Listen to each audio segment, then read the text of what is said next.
Call meeting to order. Let the record show all board members are present. Do I have a motion to approve the agenda with a small revision under new business? We want to remove C.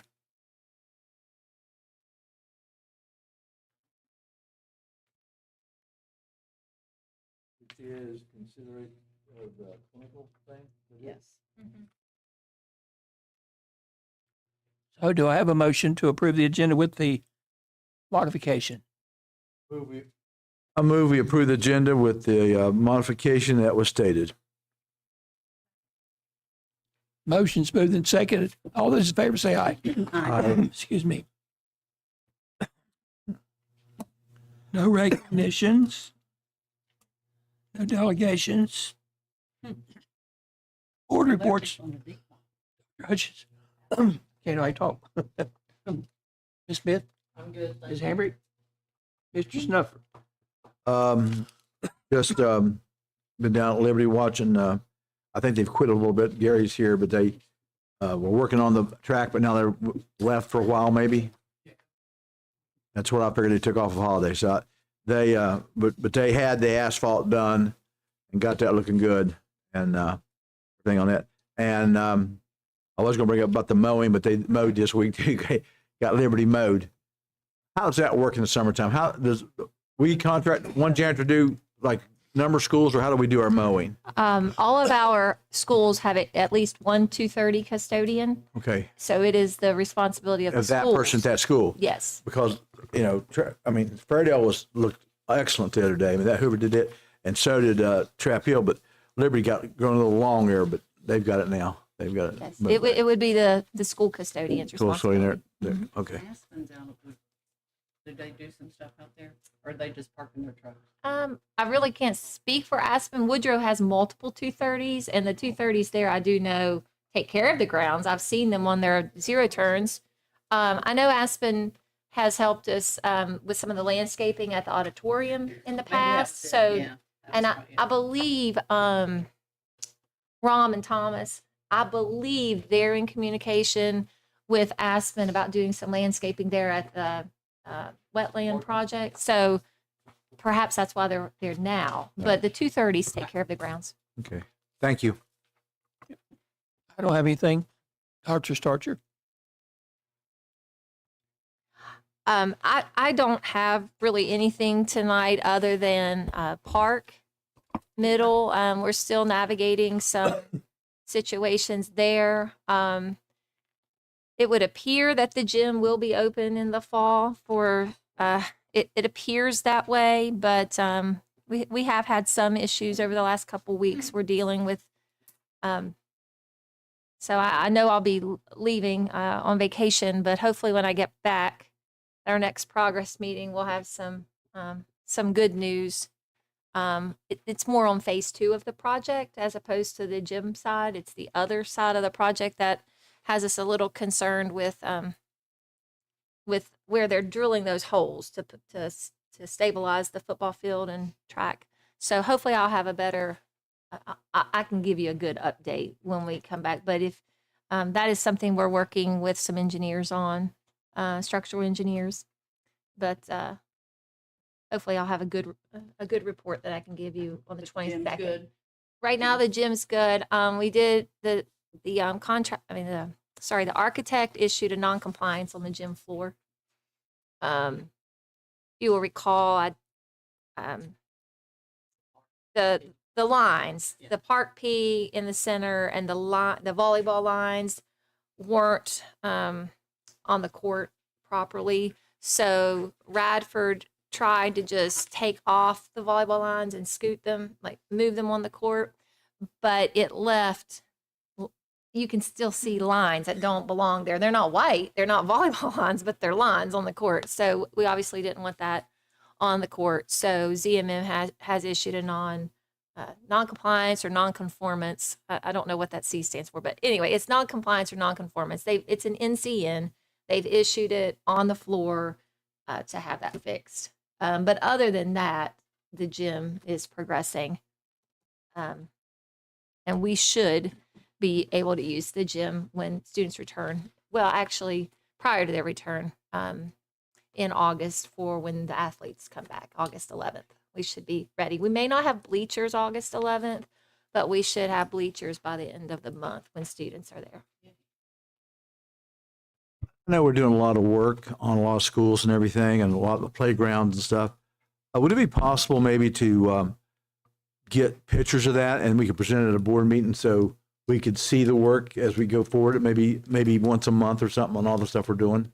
Oh, absolutely. I'm going to ask, I don't know that Mr. Daniel will be at our next meeting. So can we start that beginning of August? Yeah, so I'm saying, Yeah. next month, so I'm saying, August, give us an update and so, Yes. because I try to go around some of them, but you can't see them all and stuff. And it'd be nice just to see. We can certainly and, do that. and the public even to see all the nice work we're doing. I will say, we obviously are under contract with ZMM and Radford, and we have some of that big work going on, but our maintenance department, both Mr. Daniel and Mr. Jones are here. They do amazing work. Yeah. Other counties in the state, I'm not saying none of them could do what we do, but I'm confident not many can do what we do. Our maintenance department, in my opinion, is second to none in the state of West Virginia. I can only imagine they have been. So, That's why we have great facilities. Yeah. yes, we're very blessed. But yes, we can begin doing that. And like I said, we'll start it in August. Yeah, I'll work with Mr. Daniel to make sure when he will be present. just to look at it and just see some. I guess bragging in a way, but it is Yes. bragging. We need to see what we're doing out there and do good work. And to that thing, I have a gentleman doing some work at my house from another county. His kids go there, and he's always saying, "I can't believe all the stuff Raleigh County does. In our schools and stuff." He's always Yes. complaining about their county and their schools and how much our stuff does and how excellent everything looks. We had a thing at Liberty the other day. The football team had a event. It was a 7-on-7 and a weightlifting thing and everything. And he came up there and he said how good everything looked up there, the new track and how it was looking in the football field and things. It was just nice to see how well maintained everything was and getting there. And Liberty looked a lot better soon when the tennis courts go out and they finish that landscaping. They're doing a lot of work on landscaping there. I understand Miss Bailey's trying to win that Most Beautiful Campus Award this year. Yeah. So she sent some pictures or video through Miss Hodges about the landscaping just to let us know exactly what they're doing at Liberty. So they're working hard. I know they are. So anyway, yes, we'll get that together. Thank you. Thank you. So how's the carpet installation coming? Carpet installation at what location? Which one? Well, how many you got going? Oh, well, we had several small projects that were to finish this summer. Liberty High, Bradley Elementary, Gent, and OSP. Mr. Daniel's probably going to have to update us. I don't think Gent has started yet, but can you give us an update on the other three, Mr. Daniel? Gent is out for bid, Mhm. had to be rebid. Office of Special Programs is complete. Liberty Carpet is in stock. One of their workers broke his hand. So they were supposed to call me today with an install date. They did not. And Bradley, the tile was in the hallway waiting to be installed. Same situation with the install. Okay, was the gent thing with Mills floor covering? Okay, so all of that has been tied to Mills at some point. So I can explain that. So the contract, we provided a contract and purchase order last year to Mills Flooring, and some of those projects were not completed. The ones we just mentioned, we did hold Gent to do it this summer.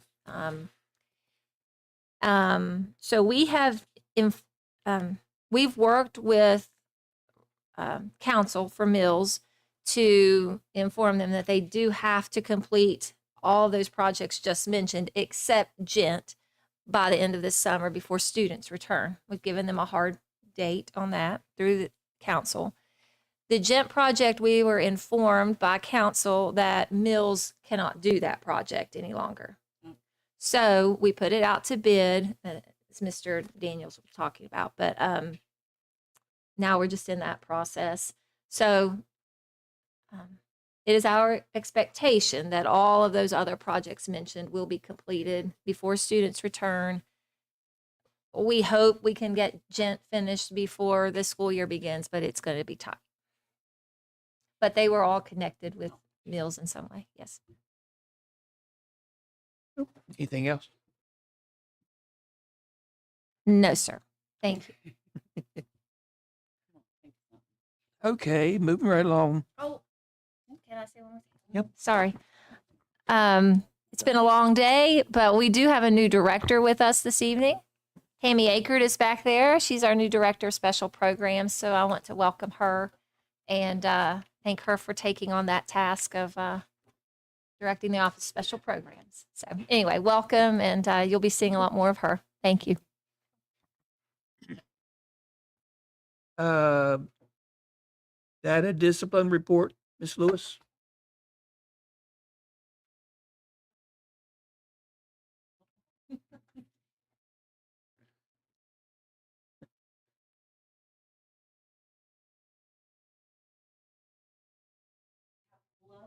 New MacBooks, and I am still trying to figure this thing out. Fancy color like yours?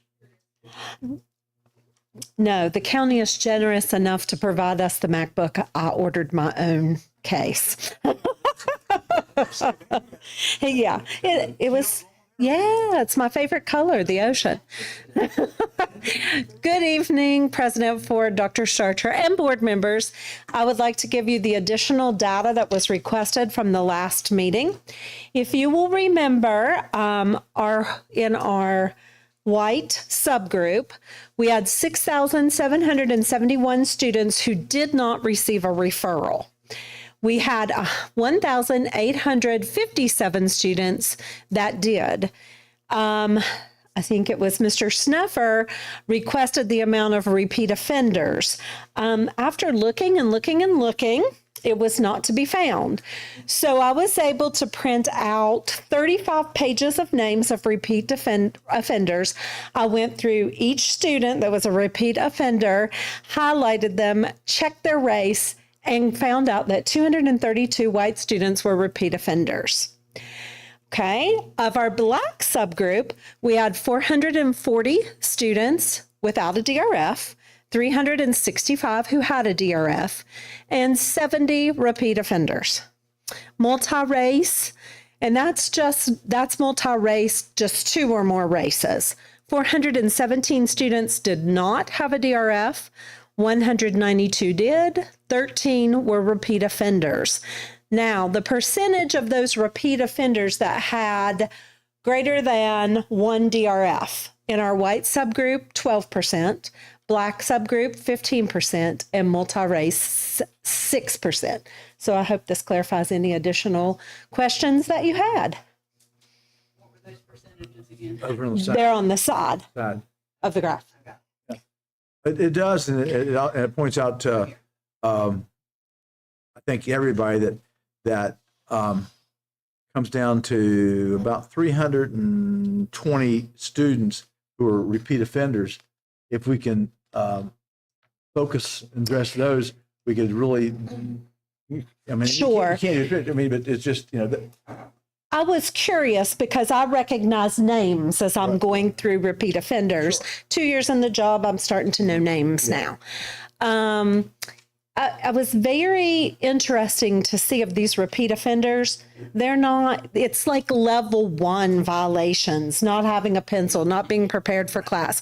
So as I was doing that and looking at more specific things, it also pushed home the value of our PBIS, the behavior interventions, what we'll do through Senate Bill 199 to help schools learn how to address those level 1 behaviors to hopefully get those down. Yeah, a lot of the repeat offenders were not students of mine. right. That I call them my students Yeah, right. because they are. Yeah. For the good or bad, they're mine. Yeah, right, exactly. Yes. But but it still counts. People look at data. Right. It makes us look like you have a large thing when it's really not No. that big of an offense that what No. we're doing. So there's a lot of level 1s for. Well, you have to remember, we didn't separate it elementary, middle, or high in this. This is just the county as a whole. So sometimes elementary students will get those DRFs a little more often than a middle or a high. When I looked at it, the elementary came into being. Now, we certainly don't ever want to tell a teacher not to write a disciplinary referral form. They need to follow policy. We never want to do that. We want to give them the tools they need to prepare their students and to teach their students so that there won't be a need for those DRFs. And I guess the new elementary discipline bill is now in effect. That's, Yes, That's- it is. And I will say, if we refer back to the previous board meetings presentation, our middle schools really embraced, and that's where we saw the most improvement with PBIS. Our elementary schools definitely have always have had those plans. We also have to know that the students we're getting aren't the students. Kids aren't the way they were when I was in school, and we put our feet under our desk and our hands folded on top, and we, sat there and were delivered information. So as we deal with all of those things, and COVID didn't help us either with behaviors. So as we deal with all those things through PBIS and the behavior plans the schools will have, hopefully it'll address it and it'll come down more next year. but my understanding with the bill now, those students will be removed from the classroom, correct?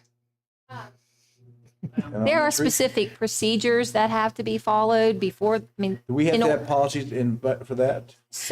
we have to have procedures. We have to have school-wide discipline plans that are being followed and implemented. So on July 28th, that's our first day of our district leadership team academy, if you will. It's a 3-day event. Our principals will spend a half day working through Senate Bill 199, school-wide discipline plans, getting everything in place to be in compliance with Senate Bill 199, as well as to further our implementation of PBIS, which they complement each Right, other yeah. very well. So,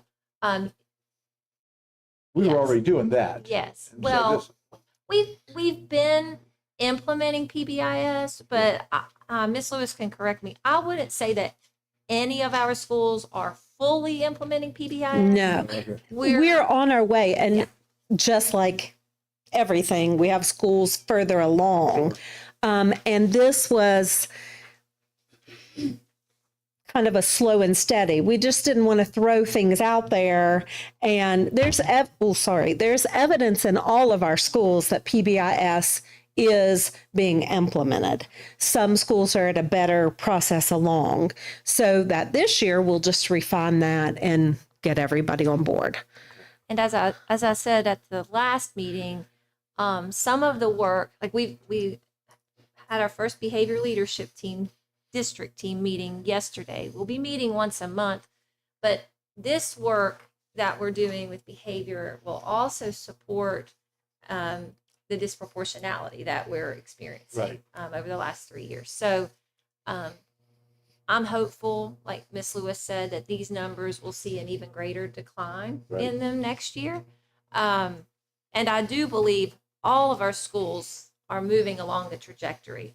They're just in different places. Thank you. Thank you, Ms. Lewis. Thank you. Yes. They're working. But I will say, when we leave in late July, or when they leave in late July, they should all have a very strong school discipline plan already developed and on paper, ready to go. Obviously, they'll want to share it with their leadership team, but they'll be in very good position to start the year Not a and proud be in grandmother or anything, compliance. are you? Okay, I'm just checking.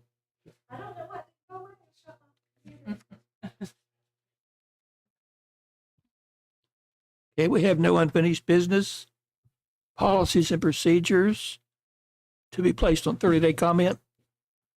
A, revisions of policy C.1.26A, employee identification badges.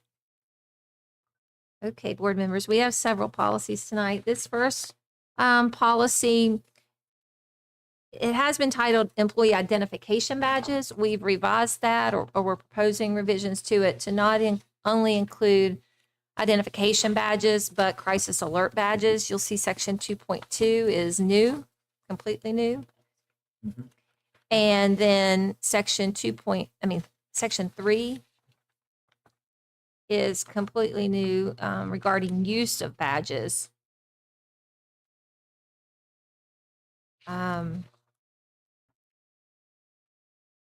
So, did you have a question? Okay. So, both badges are included in one policy, and I guess I I would didn't see in here, and maybe it's just the same as substitutes.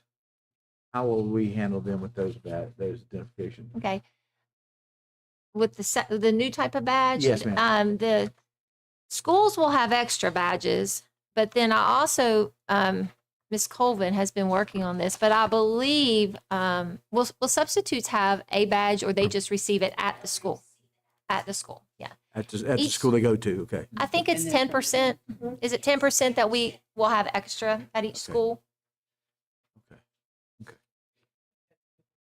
Yeah, then they I mean, turn I it do in. too, and that's At the the end of the day, that's the reason I was questioning, because I wouldn't want them just to have them out there to whatever, but so, some of them may again, work a lot and some may not work at all. each school would have 10%, and hopefully, that will Suffice. suffice. If not, I mean, we can adjust that.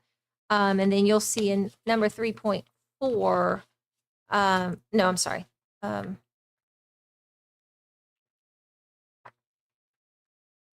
It would be in 2.1. Well, where am I? No, okay, 2.4. Upon an employee's resignation or retirement, the employee has to surrender both badges back to either the Director of Human Resources or, in our case, her designee. So if she wants to have the principals do that, she can, or they'll return both badges to her. Because again, the one badge is particular to that school. Are the badges numbered or? Well, the employee identification badges have a Okay. number on them. The crisis alert badges, to the best of my knowledge, they're not numbered, but I haven't seen them. Oh, That's why I figured, yeah. Because we could actually tell who Yes. that was pushed, who was, and everything else. Yes, yep. you can see who uses the badge, so that Yeah, yeah, has to have some coding, And there'll be but no number, just a QR code. that'll be part of their orientation training when they come back to school. Yes, all staff will be trained on the use of those badges Yeah. this year. Good deal. It's exciting. We plan to roll that out day one, unless we hit some. Yes. The trainings and teachings will be coming on site to do responder training to the groups located on each school. They're going to the training about 75 minutes per location. They'll be training that initial response team. They come in and do that for us. And then the response team and district admin and myself will be going and assisting the schools. Great, great. And they're scheduled to start their training August 8th. Good deal. Okay, do I have a motion? I move that we approve C.1.26A employee identification badges for 30-day comment. All those in favor say aye. Aye. Motion carries. Approve revisions of policy D.3.1, student attendance. Board members, section 6.2, we have removed language that was supposed to begin this year in terms of quarter absences. That's no longer progressing from the state level. So even though it said beginning with 25-26 school year, we won't be doing that. So we've removed that in section 6.2. And then on the very next page, it would be section 6.3 J and K. You'll see some highlighted language. This language is due to changes in the law this year, so we've added that. And then that same page, 6.6, we removed 6.6. You'll remember last year, I believe it was, when we started the A1 code, apparently there's been it just hasn't been used properly in the state. So our understanding is that code is going away. So since we needed to bring the policy to you, we went ahead and removed that, or we're recommending its removal from policy. Those are the changes to policy D.3.1 that we would recommend, and we ask that it be placed on 30-day comment. Any questions? Is there a motion? I move we approve D.3.1 student attendance for 30-day comment. Motion moved and seconded. All those in favor say aye. Aye. Motion carries. Approve revisions of policy D.3.11, health promotion and disease prevention. Board members, I worked closely with Ms. Foster before she retired, and then in a few days since then, to suggest or propose revisions to D.3.11. I think it's State Board Policy 2423, I believe, is the state's policy regarding health promotion and disease prevention. Ms. Foster was a part of that committee working on the changes at the state level. So anyway, these are proposed revisions. Each would be based on changes at the state level. You'll see that several definitions have been added. Some of those definitions came from appendices that are in the back of this policy. Ms. Foster communicated with Amber at the health department. Amber Heard, thank you. Worked with Ms. Heard at the health department, and they both recommended the appendices be removed from policy. So we moved some of the language that would have been originally found in the appendices to the policy. That's why you see definitions. And then the rest of the changes are proposed based upon changes in state policy. Okay, any questions? I was looking at these, like the health check and the oral health examination. It says within 45 days prior to the first day of school attendance and stuff. They have to have those. I mean, if they can't afford, is that something we have to furnish, or who furnishes that? No, we don't. This has been a requirement. But the health department does. They go to the I mean, health I'm sure they could probably go to the health department, get that, but that's not anything new. But we've just placed it in this policy. It was probably in an appendix, but this has been in place. Okay. And yes, so if a parent couldn't afford to go to a physician, then they could help. I was thinking more the dentist than actually a physician, because the dental oral exam there. Correct. So, Gosh, I've been here 10 years now, and this changed when I was in 8th. So it's been around a long time. been a while. Yeah. Okay, any other questions? Motion, So moved. Second. all those in favor say aye. Aye. Motion carries. Approve revisions of D.3.12, HIV/AIDS education.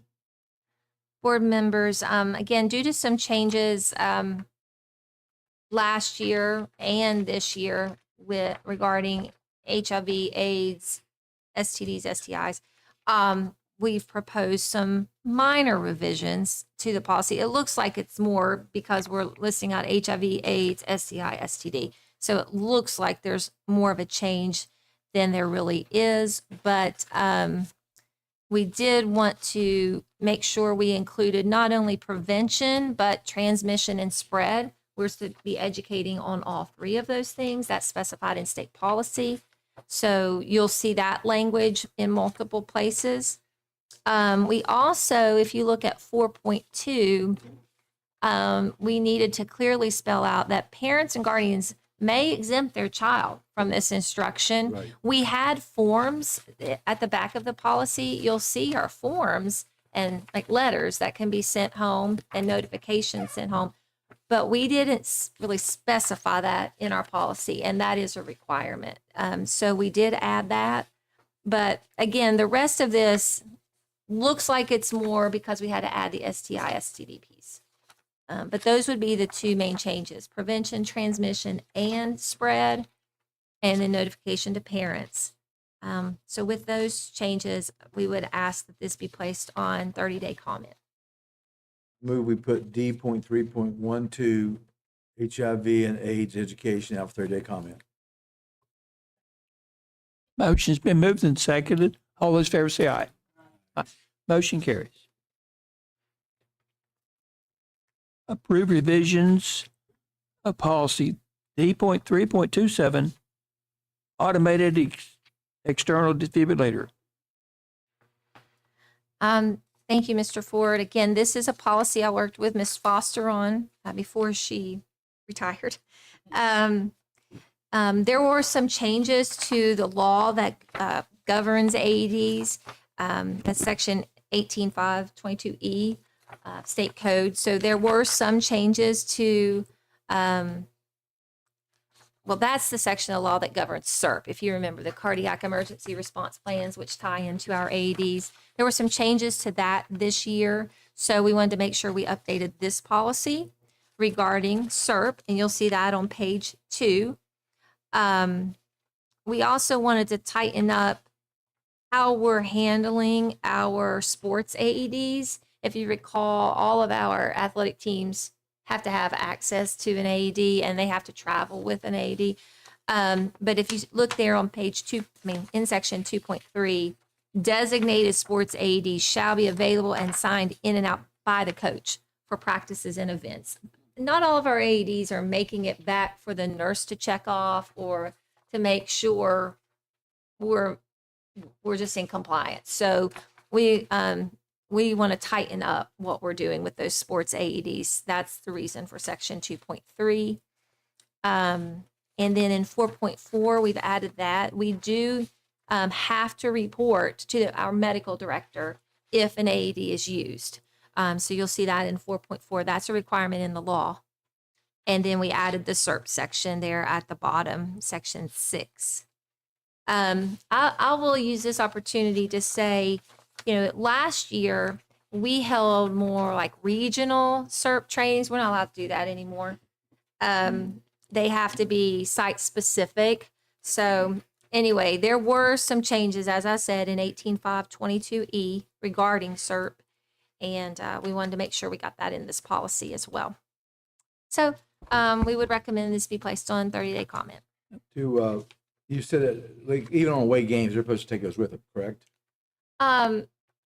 Ideally, yes. I mean, obviously, You hope the other school has one? the other school is supposed to have an AED as well. I mean, if we don't travel with one, we have the trip from Beckley or Shady, Liberty, wherever, Glendaniel.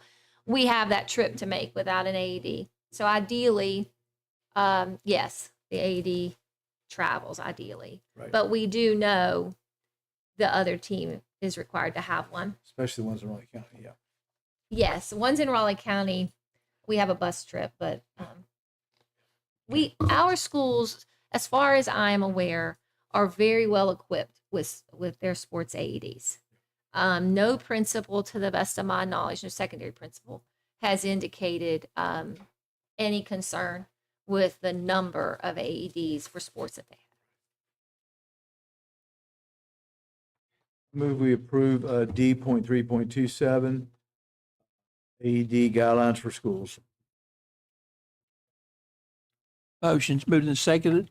All those in favor say aye. Aye. Motion carries. I will, if I may, the law has tightened so much that we're going to have to work with our Little League organizations and anyone who uses our facilities. They're going to have some. Be available to them? Yes, and they have to go through some training now. Right. So that's something we're going to be working with over the next month to make sure we're in compliance with that law as well. Thank you. You're welcome.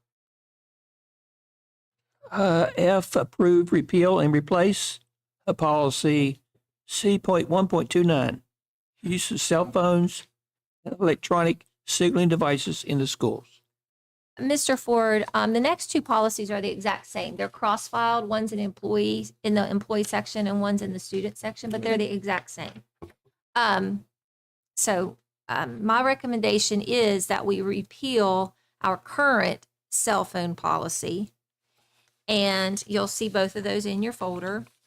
And then my recommendation is that we replace those two policies with a new policy. We didn't have, I'll say, much to change. Our recommendation is that we still allow our students to bring cell phones to school, but that obviously they have to be stored during the instructional day. The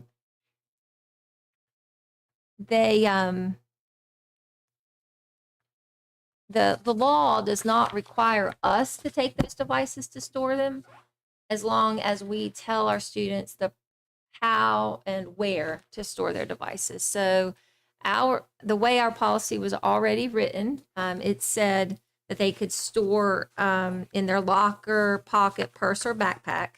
So we are still proceeding with that they can store it, but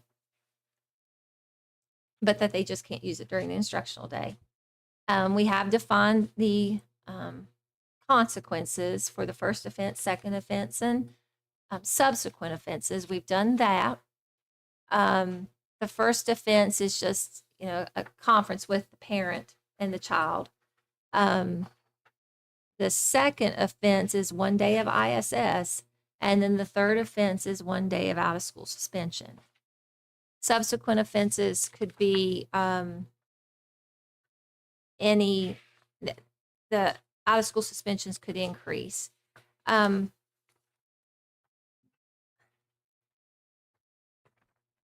don't have my computer with me, but this is the policy. This is the copy that's being recommended to be repealed. I can share the policy with you online. It's not in this folder, and I'm noticing that I'm going from memory. Would you like to see the entire policy before we place it on comment? I think we had that on the load, I thought. No, I don't have it. No, I mean the one that she sent out. Hold on. This isn't. Will you go get my computer? Miss Lauer, will you go? It should be on the desk. On the table. I'd really like for you to see it, and I apologize, but Yeah. These two in here are both repeal and replace, which is accurate. I'd like to share with you the actual Replace what we're proposing. replacing with, yeah, okay. Yeah. But by law, we do have to,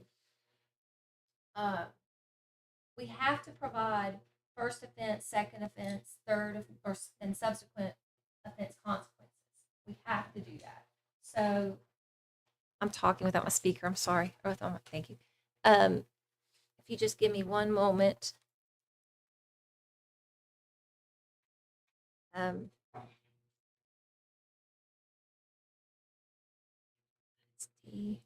I'd really like for you to see It's it. all good. We can't really vote to no. replace it if we don't see it. I don't think you should.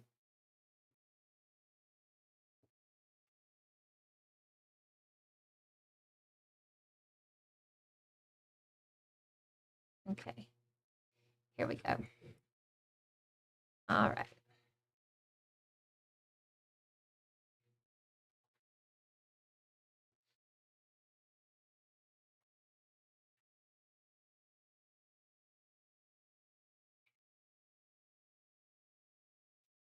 Okay, I was gonna say I might need someone's help, but no, here we go. I hope I can do this. I can't read up close, but all right.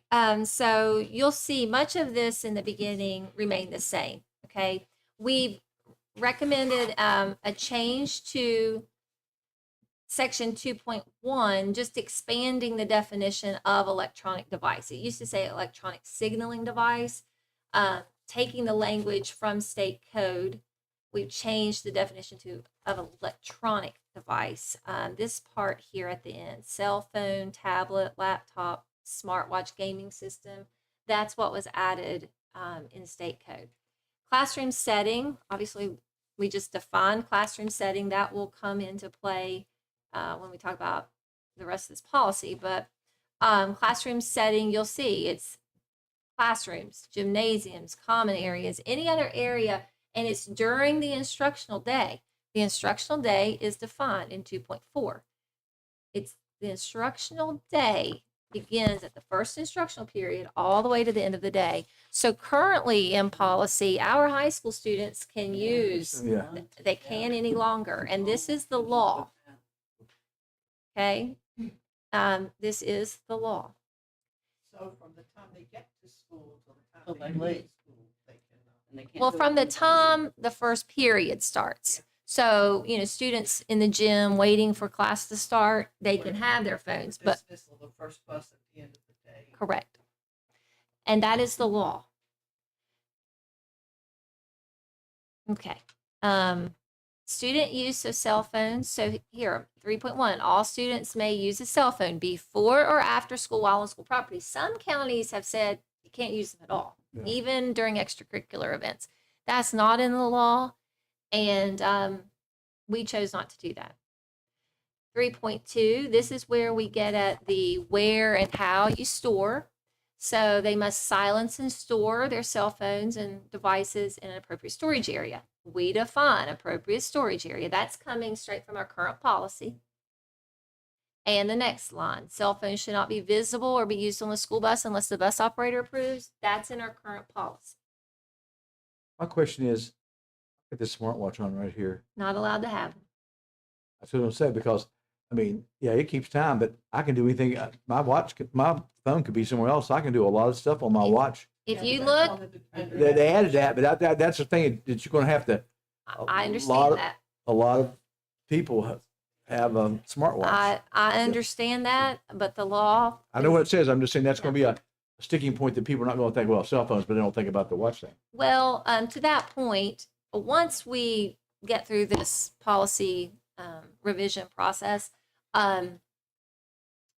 well, and you'll see later in this policy, we are required to communicate about this policy, and we'll get to that here in a moment. But yes, we're going to have to seriously communicate this policy and the new requirements thereof. Probably a lot more kids will be getting smartwatches for Christmas. Well, they can't have They them. can't have them. That's what I'm saying. I mean, they can have, they have to store them. You have to store them. So, They may hide them.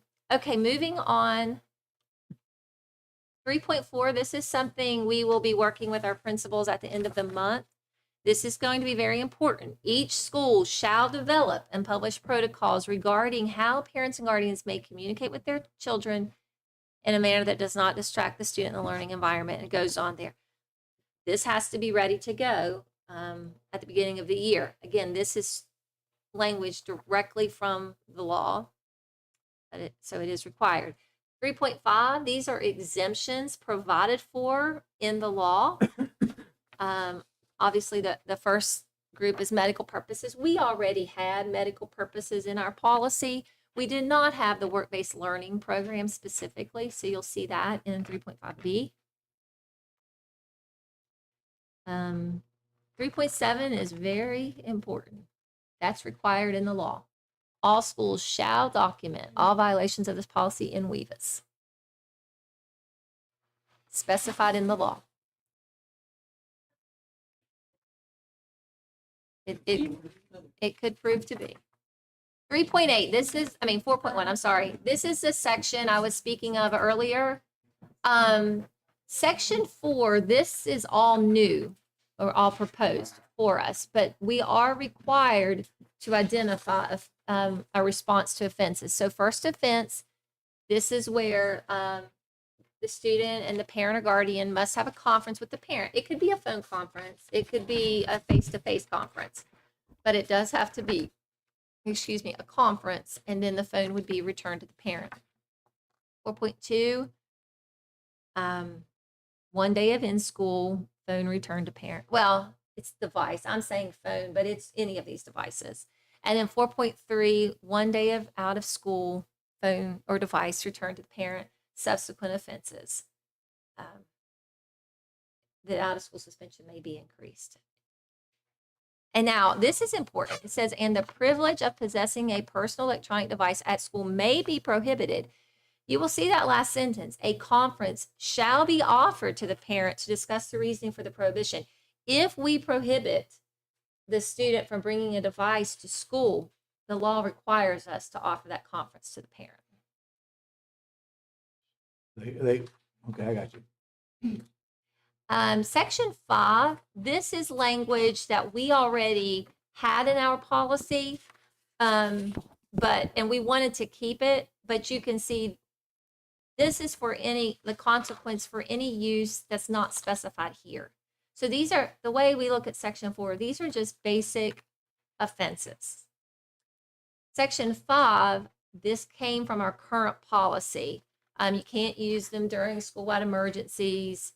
You can't audio, video record, for being like cheating or anything of that nature. That was already in our policy. You can't audio or video record an employee. That's again, all of this, Section 5 is in our current policy. Section 6, that's in our current policy. It's about employee use. And this is new. Section 8. I just want to make sure I go over that with you.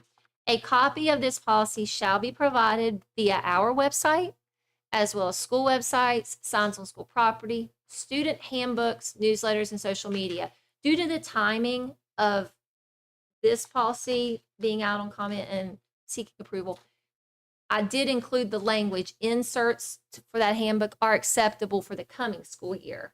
But in years to come, this policy would be in the handbooks. And then 8.2, this is a requirement in the law. LSIC of each school shall annually discuss progress of implementing this policy, and goes on about relevant discipline data and recommendations. That is required in the law. This is what we would propose as our cell phone policy. I do anticipate And that's the same for comments. employees too, right? That was, I did see. Yeah. The policy is the same, employees and students, right? The policy for employees, we did not change that, Mr. Snuffer. So you can see 6.1, staff may bring personal cell phones or electronic devices to work. However, they're not to be used basically when they're doing their work. They can use them before the beginning of the workday, at the end of the workday, duty-free planning, or duty-free lunch. Okay, So they can use them during their how do we planning and lunch. we got a violation code where we go with on students, what we do with the second violation, third violation, fourth violation employees? To date, the principal takes care of the Deals discipline that- for this deals at that? the school level. Okay. I've not seen an employee for a consistent abuse of cell phone. Well, they probably don't want to push it, but I guarantee you, students, when they start getting their hands smacked on them, they're going to look at the teachers, and the teachers got one up there, it's going to get pretty quick. So we can add something if the board so chooses. We could add. No, I don't need to add it. I'm just saying you got a thing there, it's going to be identified. I understand. This is just it is gonna be a nightmare. And But Virginia, you know what, Virginia, did I send you all that, what Virginia's doing? Shoot, I had the stuff, I probably lost it.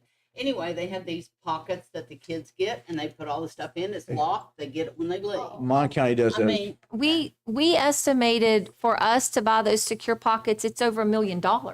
Yeah. For us to buy those for every student in the county. Yeah. we're probably gonna have $1 million worth of grapes. So It's this not- is, well, and the other thing, some of our research, they have like pocket hanging things that you can Yeah. just put your phones in the classroom. But then we felt like we would be taking on the liability That's right. if something happened to the phone, Broke or and we whatever. didn't want to take on that liability. So we They're gonna didn't, use them in the hall. I mean, if they're picking them up at the end of class and putting them in the next one, they're gonna use them in the hall, and they're not allowed In to by bathroom. law. under the table. So So, I mean, I understand why some counties just said you can't bring them at all, because either way, it's going to be a bear to police. I mean, boy, I don't know. I mean, there'll be the phone Nazis. There'll be somebody out there have to go down the hall and, keep those. Well, it's gotta be consistent. That's the other part that'll be hard. You'll have some schools maybe being real consistent. You're gonna have others that like look the other way. I don't know how you do that. I don't know how you fix that. Well, what I would say is this isn't, to the best of my reading the policy, you can look back at the one that says repeal and replace. Well, it is right here. I'm sorry. It just says, one says it's repealed and replaced. Never mind. If you look at the one D321 at the top, that is the repeal and replace one. This is the one that I have on the screen before us. If you look, it's not that one that I want to look at though. Where did that? If you look at C129, the highlighted C129, that is the version that's being repealed and replaced. Like, this is the version that's being repealed. Let me say this. The one that's highlighted D321, that's a replacement. Okay. That's your one. I got you. Okay. Okay. And I didn't catch that at first. But if you look at 3.1 of C129, 3.1 already said all students may use a cell phone before or after school while on school property. That applies to everyone. Right. The only option we provided, if you will, is for high school students. High school students may also use a cell phone between classes or during lunchtime at the discretion of the building administrator. Right. So theoretically, in Raleigh County, the only change is that high school students can no longer use them between class and at lunchtime, theoretically. I'm not naive enough to think others weren't, we weren't using them at other times, but theoretically, per policy, that's the only change in terms of use. Plus that it applies to everything, not just a cell phone. Does that make sense what I'm saying? Yeah. But But they were, I know they had them at lunchtime and stuff like that. high school students were Yeah, supposed- did, and they were using them and Okay. stuff like Yeah, that. Middle school kids had them, grade school kids had them. And by policy, Yeah. by our policy that we already had in place, elementary and middle school students weren't supposed to have them. Yeah. Again, I'm not Yeah. stupid or naive to Right. think that they didn't, but our policy didn't provide for it. Yeah. Any more questions? I anticipate we'll have comments on this Yeah, policy. you think? Yeah, they got. Well, it's to- And to our defense, a lot of this came by the state law.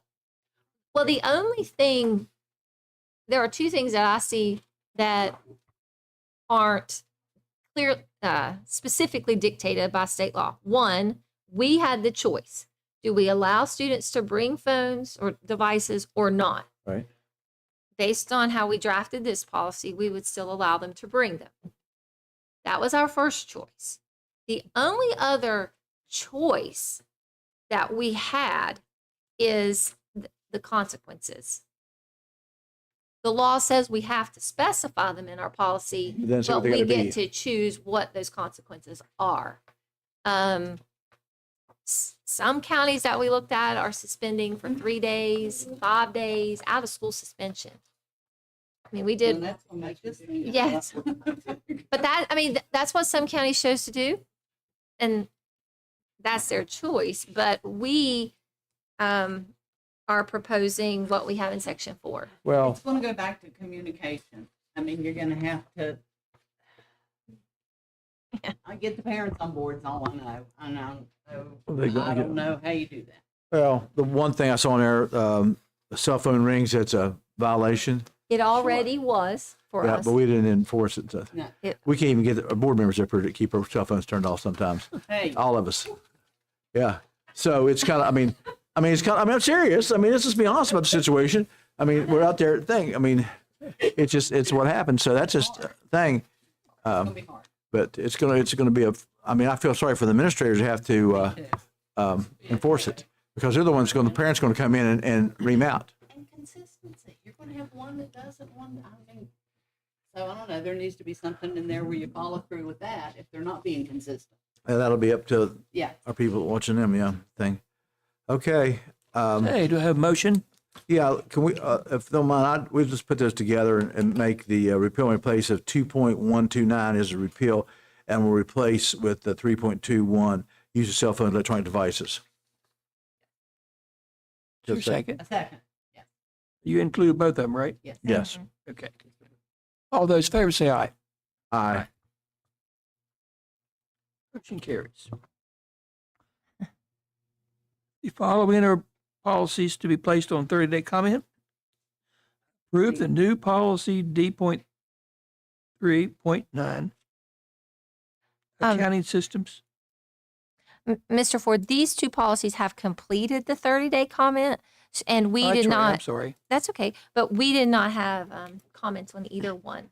So recommend that both be approved as presented. All voting on both of them? Same time, okay. All those in favor say aye.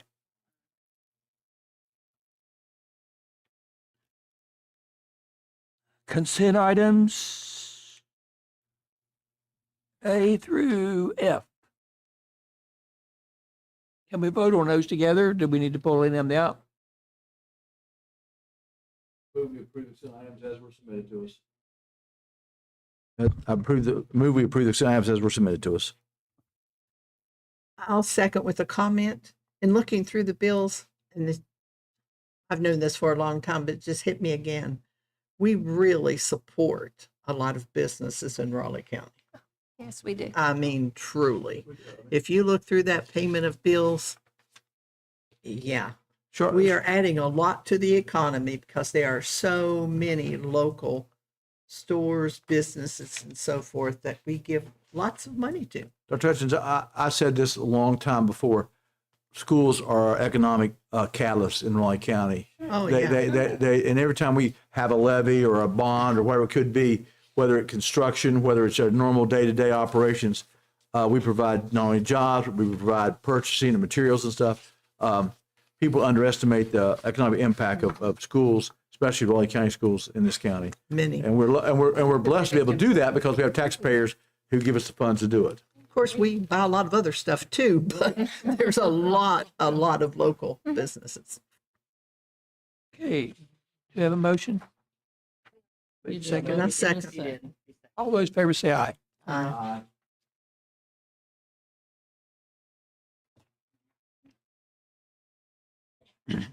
New business. Consider approval of the solution tree for school-based professional development. Ms. Reed. Good evening, President Ford, board members, Superintendent Dr. Starcher. Before you, a proposal is a proposal from Solution Tree to provide embedded support related to PLCs for 26 of our schools. This PLC training is intended to support the ongoing work of the Office of Special Programs and the work of individual schools by doing data research for PLCs related to discipline, attendance, the disproportionality we face, and academics. The site-based days will support not only the principal, including how to monitor the effectiveness of these PLCs and the data studies and provide support to the principal, but also support the teacher groups and school leadership teams that are going to be focused on effectively using their data to support school improvement overall. And I plan to use Title I and Title IV funds to support this initiative, if approved. Any questions?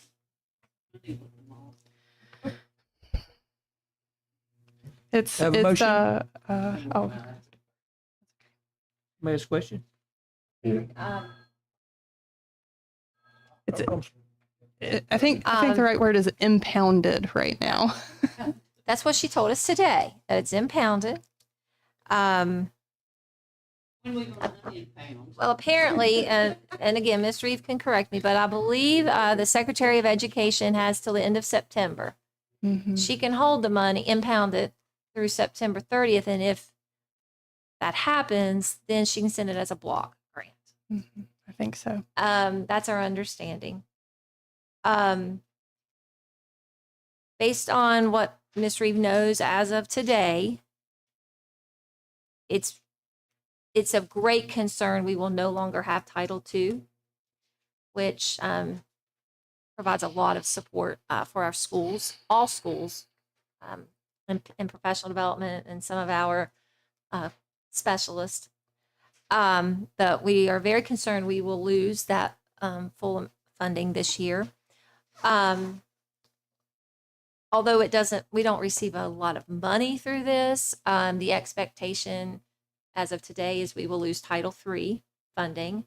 It doesn't pay for our L teachers, but the funding can be used to support our L students. So the anticipation is that money will be completely gone. And then if we had Title I migrant funds, I think We don't receive don't the have other category of funding that Yeah. is being withheld right now. that's the other one that we would think we would lose if we receive that funding, but we don't. So Title I, as of now, we've just had a $6,000 reduction, I think. Yes. Ms. Reeve does anticipate we may have a greater reduction October. We'll have our final reduction by October. And then Title IV, the current president so far has supported Title IV funding. So we're not anticipating a huge reduction, if any, in Title IV. But it's likely we won't know this until late September, early October. We just wait. The loss of Title II is a lot for Raleigh County Schools. So What dollar amount would that be? You Ms. know? Reeve will have to tell us. Roughly $500,000. It fluctuates a year following the Title I allocation, so it varies year by year. But we're at roughly $500,000. It will impact personnel. Oh, We yeah. have some specialists funded through that. I should say it will. It could impact personnel. And then obviously we use Title II to support a good bit of our professional development that we do for all. Title I, we can only use it for our Title I schools, so we can braid it with Title II and use it for all schools. So we know that that'll hit us hard. Fortunately, we have the teacher leader induction funding through the state, and we can use some of that to carry on. We can use that to carry on some of the work that we do with PD, but it will definitely be it would be a change. And we wait for the review, and hopefully the review comes back and we get to keep our funding. Thank you. So we need a motion to approve that? Yes. I move we approve the Solution Tree School-Based Professional Development for PLCs. Motion's moved and seconded. All those in favor say aye. Aye. B, consider approval of the S. Stewart Campbell PLLC to conduct a Raleigh County Board of Education annual financial statement audit for the years 6/30/25 to 6/30/26 and 6/30/27. It's me again, Mr. Ford. Mr. Butcher and Mr. Click left today for a conference. So I'm reporting out on behalf of Mr. Butcher. We did have two responses. Hess Stewart Campbell and then Perry and Associates. Hess Stewart Campbell is our current, the current firm that we work with to conduct our audits. As Mr. Ford said, this is for 3 years. And an audit committee met last week and reviewed the proposals and would recommend that the board approve Hess Stewart Campbell for the next 3 years. Move. Second. I was on that committee, I will say, and we went through and I mean it was a very thorough rating of everybody and doing all the different stuff, and Hess Stewart Campbell definitely excelled and came out as the choice. They've been ours for a while, though, Yeah. haven't they? Yeah. Yeah. Okay, we have a motion and a second. All those in favor say aye. Aye. Motion carries. Consider approval of the affiliation agreement with the Department of Veterans Affairs and the sponsoring institutions. Mr. Pack.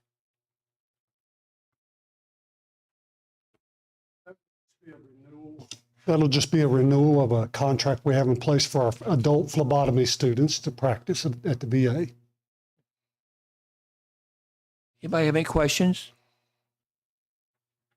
Have a motion? I move we approve the affiliation agreement between the VA and the ACT for phlebotomy students. Second. Motion's moved and seconded. All those in favor say aye. Aye. Motion carries. Consider approval of the quote for Hollywood Elementary 5 through 12 fencing and installation. Dr. Starcher. Again. Yes, thank you.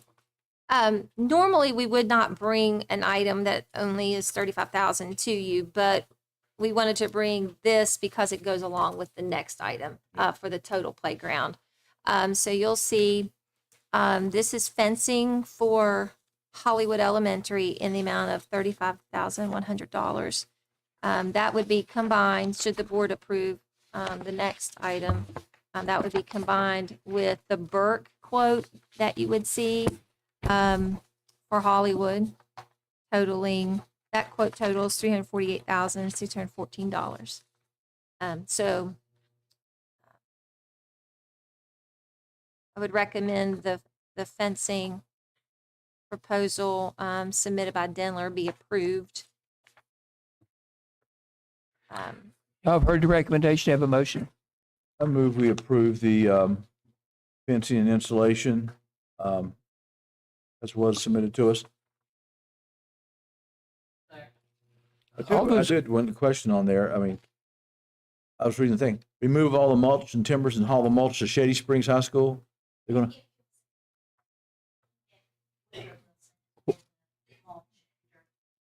Okay, that's what I just. He just has to do everything about liberty. No, I wasn't about liberty. I just wanted what they were going to do with it. I didn't know what they were going to do with it. Restore your stuff. Gotcha. Is this one of the playground redos that we've been doing? It is.